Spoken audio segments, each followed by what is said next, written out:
DNA ಟೆಸ್ಟ್ಗೆ ಕರೆದೊಯ್ಯೋದಕ್ಕೆ ಅನುಮತಿ ಕೂಡ ಕೋರಲಾಗಿತ್ತು. ಆರೋಪಿ ಫಯಾಜ್ನನ್ನ DNA ಟೆಸ್ಟ್ಗೆ ಅನುಮತಿ ಕೇಳಿದ್ದಾರೆ ಸಿಐಡಿ. ನ್ಯಾಯಾಧೀಶರ ಬಳಿ ಸಿಐಡಿ ಅಧಿಕಾರಿಗಳು ಅನುಮತಿ ಕೇಳಿರುವಂಥದ್ದು. 1ನೇ ಅಡಿಷನಲ್ ಸಿವಿಲ್ ಜಡ್ಜ್ ನ್ಯಾಯಾಲಯದಲ್ಲಿ ಕೋರಿಕೆಯ ಅರ್ಜಿಯನ್ನು ಸಲ್ಲಿಸಲಾಗಿದೆ ಸಿಐಡಿ ಅಧಿಕಾರಿಗಳು.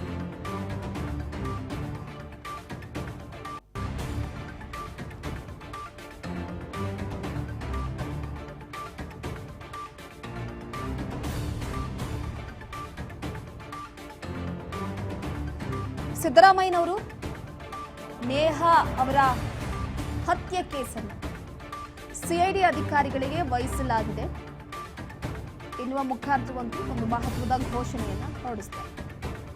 ಇದೇ ಹತ್ಯೆ ಪ್ರಕರಣಕ್ಕೆ ಸಂಬಂಧಪಟ್ಟಂತೆ ಸಿಐಡಿ ಅಧಿಕಾರಿಗಳು ಈಗ ಫಯಾಜ್ನ DNA ಟೆಸ್ಟ್ ವಿಚಾರವಾಗಿ ನ್ಯಾಯಾಲಯದ ಮುಂದೆ ಅರ್ಜಿಯನ್ನ ಸಲ್ಲಿಸಿದ್ರು. ಅವರನ್ನ DNA ಟೆಸ್ಟ್ಗೆ ಕರೆದುಕೊಂಡು ಹೋಗಬೇಕು ಅಂತ. ಈಗ ಆ ವಿಚಾರಕ್ಕೆ ಸಂಬಂಧಪಟ್ಟಂತೆ DNA ಟೆಸ್ಟ್ ಅನ್ನು ನಡೆಸಿ ತದನಂತರ ನೇಹಾ ಹತ್ಯೆ ಪ್ರಕರಣಕ್ಕೆ ಸಂಬಂಧಪಟ್ಟಂತೆ ವಿಚಾರಣೆಯನ್ನ ನಡೆಸಿ ಆಕೆಯನ್ನ ಕೊಲೆ ಮಾಡಿದ ವಿಚಾರಕ್ಕೆ ಸಂಬಂಧಪಟ್ಟಂತೆ ಕೊನೆಯದಾಗಿ ತೀರ್ಮಾನವನ್ನು ತೆಗೆದುಕೊಳ್ಳಲಾಗುತ್ತೆ. ಈಗ ಸದ್ಯದ ಮಟ್ಟಿಗೆ ಸಿಐಡಿ ಅಧಿಕಾರಿಗಳು ತನಿಖೆಯನ್ನ ನಡೆಸೋದಕ್ಕೆ ಮುಂದುವರಿಸಿದ್ದಾರೆ. ಗೌಪ್ಯವಾಗಿ ವಿಚಾರಣೆಯನ್ನ ಕೂಡ ನಡೆಸ್ತಾ ಇದ್ದಾರೆ ಈ ವಿಚಾರವಾಗಿ. ಯಾಕಂದ್ರೆ ಇದು ಸಿಎಂ ಅವರಿಂದ ಬಂದಿರುವಂತಹ ಘೋಷಣೆ ಕೂಡ ಆಗಿರುವಂತಹ ಹಿನ್ನೆಲೆಯಲ್ಲಿ ಇದನ್ನ ಬಹಳ ಗಂಭೀರವಾಗಿ ಪರಿಗಣಿಸಬೇಕಾಗುತ್ತೆ. ರಾಜ್ಯದಲ್ಲಿ ಮತ್ತೆ ಇಂತಹ ಘಟನೆಗಳು ಮರುಕಳಿಸದಂತೆ ಎಚ್ಚರಿಕೆಯನ್ನ ವಹಿಸಬೇಕಾಗುತ್ತೆ. ಇಡೀ ರಾಜ್ಯದಲ್ಲೇ ಭಯದ ವಾತಾವರಣ ಸೃಷ್ಟಿಸಿದಂತಹ ಪ್ರಕರಣ ಒಂದಲ್ಲ ಎರಡಲ್ಲ ಸಾಕಷ್ಟು ನಡೆದಿದೆ. ಆದರೆ ಕಾಲೇಜಿನ ಕ್ಯಾಂಪಸ್ನಲ್ಲೇ ಓರ್ವ ವಿದ್ಯಾರ್ಥಿಯನ್ನ ಪ್ರೀತಿ ನಿರಾಕರಿಸಿದ್ಲು ಅನ್ನೋ ಕಾರಣಕ್ಕೆ ಚುಚ್ಚಿ ಕೊಂದಂತಹ ಪಾಗಲ್ ಪ್ರೇಮಿ ಈತ. ಸೊ ಇದು ಕಾಲೇಜಿನ ವಿದ್ಯಾರ್ಥಿಗಳಲ್ಲಿ ಪೋಷಕರುಗಳಲ್ಲಿ ಒಂದು ರೀತಿ ಭಯದ ವಾತಾವರಣವೇ ಸೃಷ್ಟಿ ಮಾಡುವ ರೀತಿಯಾಗಿತ್ತು.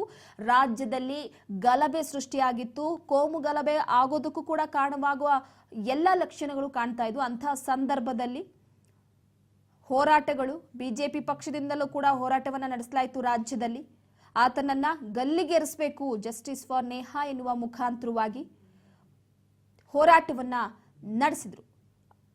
ಚುನಾವಣೆಯ ಸಂದರ್ಭ ಬೇರೆ, ಆ ಸಂದರ್ಭದಲ್ಲಿ ಕೊಲೆ ಪ್ರಕರಣ, ರಾಜ್ಯ ಸರ್ಕಾರಕ್ಕೂ ಒಂದು ರೀತಿ ಇಕ್ಕಟ್ಟಿನ ಪರಿಸ್ಥಿತಿ ಇತ್ತು. ಇದನ್ನ ಹಾಗೆ ಬಿಟ್ರೆ ಆಕೆಯ ಸಾವಿಗೆ ನ್ಯಾಯ ಸಿಗಲ್ಲ ಅನ್ನುವ ಮುಖಾಂತರವಾಗಿ ಸಾಕಷ್ಟು ಜನ ಕೂಡ ನೇಹಾ ಹಿರೇಮಠ್ ಅವರ ಮನೆಗೆ ತೆರಳಿ ಆಕೆಯ ಪೋಷಕರನ್ನ ವಿಚಾರಿಸಿ ಸಾಂತ್ವನವನ್ನ ಕೂಡ ಹೇಳಿ ಬಂದಿದ್ರು.